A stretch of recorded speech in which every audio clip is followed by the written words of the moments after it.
انت اصلا اللعيب لما بينزل بتبقى لا اما هتبقى كويس، لا اما لو لعبت يعني انا النهارده مثلا لاعب 8 دقايق، الثمان دقايق لو انا مست فيهم 10 كور فانا بصيت واحده بس غلط، فعادي ممكن ناس، انت ما انت عارف السوشيال ميديا في مصر، الدنيا دلوقتي في السوشيال ميديا بقت وحشه جدا، بقت علاقات وحب وحاجات كتيره كده، وانا الحمد لله ماليش فيها ومش بتاعتي ومش هروح لها خالص اصلا.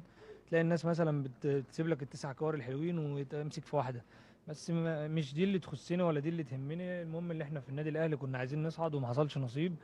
وانا بتقبل اي حاجه، بتقبل يعني حتى تقريبا الماتش اللي فات تقريبا في كوره اوف سايد، يعني تقريبا ال 100 مليون اتكلموا عليها وهي اصلا مش اوف سايد، وهي اصلا حاجات غريبه الصورة اللي انتشرت على السوشيال اه ميديا وانت واقف قالوا انك اوف سايد انا بقول لك السوشيال ميديا وناس بتعمل حاجات وناس بتدفع فلوس وناس بتعمل الحاجات دي كلها، وانا ماليش في خلينا ناخد الحته دي خالص، الجانب فاهم؟ الحلو، الناس متعلقة بالظبط بقفشة يعني بالظبط برضو.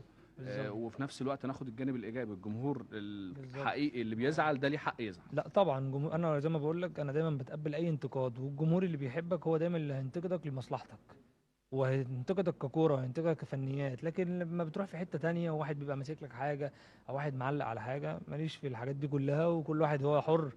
أنا الحمد لله رب العالمين بقالي 6 سنين في النادي، الحمد لله عملت حاجات كتير جدا ولسه ان شاء الله هعمل حاجات كتير جدا.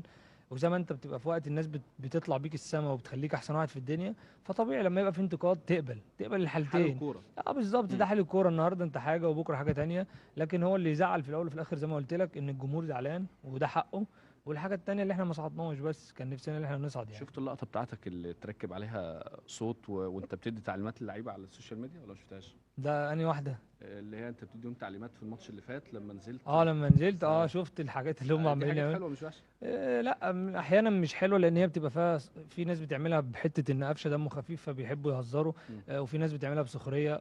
ده يا جماعه انا دم خفيف وكل حاجه وبضحك، بس مش لدرجه ان انت لما تنزل الملعب يعني تقول لي دم خفيف، لا طبعا، انا عاقل وفاهم انا بعمل ايه وفاهم، لكن انتوا طبعا السوشيال لعيب كبير ميديا. طبعا قفشه. ربنا يخليك يا احمد مم. حبيبي، طبعا انا في حاجات كتير جوايا كده طبعا، مم. لكن زي ما قلت لك في الاول وفي الاخر اسوأ حاجه النهارده اللي احنا طلعنا من البطوله.